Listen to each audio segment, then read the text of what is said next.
Core rules of etiquette.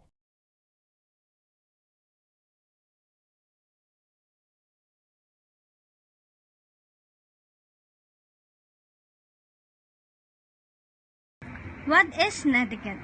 Netiquette or network etiquette is concerned with the proper way to communicate in an online environment. Consider the following rules adapted from Virginia She's The Core Rules of Netiquette Whenever You Communicate in the Virtual World. Rule number 1. When communicating electronically, whether through email, instant message, discussion posts, text, or some other method, practice the golden rule. Do unto others as you would others do unto you. Remember, the written words are read by people all deserving respectful communication. Before you press send or submit, ask yourself, would I be okay with this if someone else had written it? Rule number 2. While it can be argued that standards of behavior may be different in the virtual world, they certainly should not be lower. You should do your best to act within the laws and ethical manners of society whenever you inhabit cyberspace. Would you behave rudely to someone face-to-face? On most occasions, no. Neither should you behave this way in the virtual world. Rule number 3. Know where you are in cyberspace. This rule reminds us that different online platforms have different norms and expectations. We should be aware of the rules and culture of each online community we participate in. Rule number 4. Respect other people's times and bandwidth. This rule reminds us that the internet is a shared resource and we should be mindful of how much of it we use. We should avoid sending large files or spamming others with unnecessary messages. Rule number 5. Make yourself look good online. Make yourself look good online. One of the best things about the virtual world is the lack of judgment associated with your physical appearance, sound of your voice, or the clothes you wear. Unless you post a video of yourself singing karaoke in a clown outfit. You will, however, be judged by the quality of your writing. So keep the following tips in mind. Always check your spelling and grammar errors. Know what you're talking about and state it clearly. Be pleasant and polite.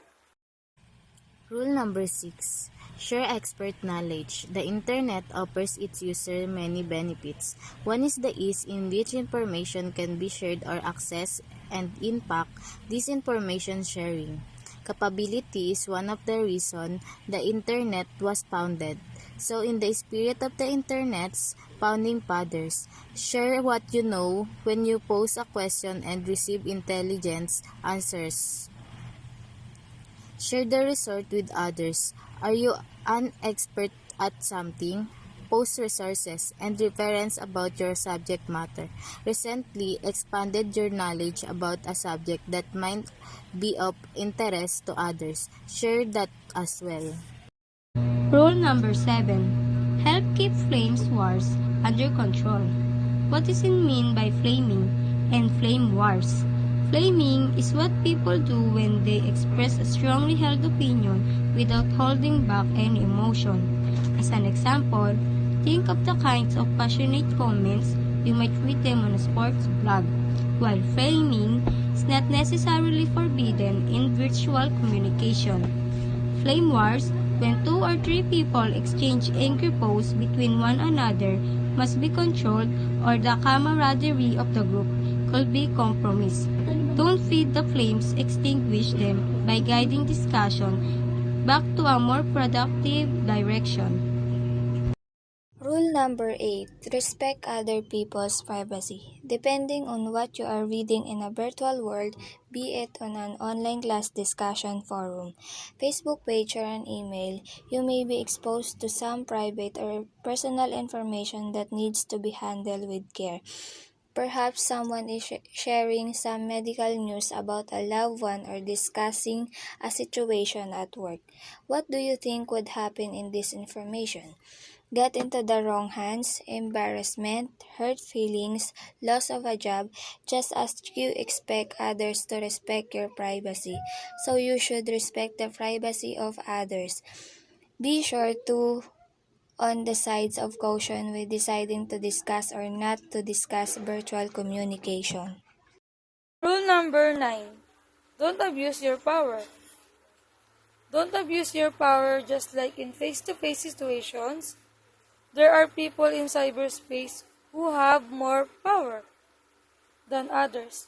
They have more expertise in technology or they have years of experience in the particular skills or subjects matter.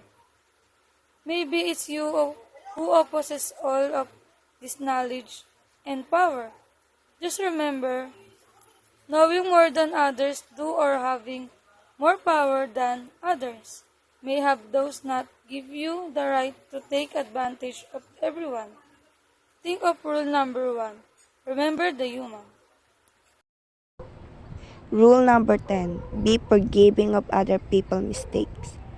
This rule reminds us that everyone makes mistakes, and we should be compassionate and forgiving with others make errors online. And we should strive to learn from our mistake and help others do the same. That's all. Thanks for watching.